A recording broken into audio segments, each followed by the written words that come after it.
Textbooks. As instructors, we are provided with a wide array of options for textbooks to use for our classes. The textbooks that are chosen often reflect personal preferences in the way the information is presented, the content included, or possibly the cost to students.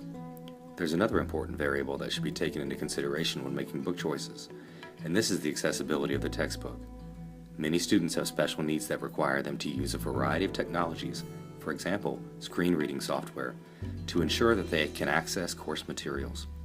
Textbooks that are not accessible can be quite challenging and cumbersome for students with disabilities, and may even compromise their ability to be successful in the course.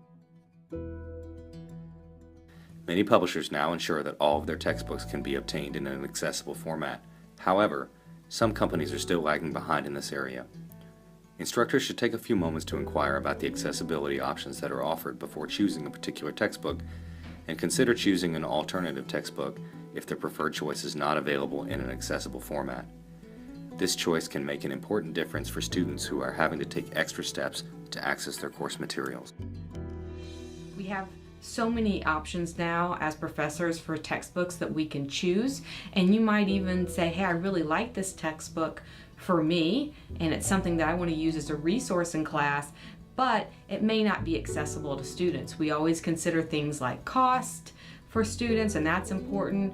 Does the textbook offer the information in a way that we think is getting to the focal points of the class, to the course objectives? But we also need to consider, is that textbook offered in a format that all students can have access to? Do they offer a PDF copy for the students?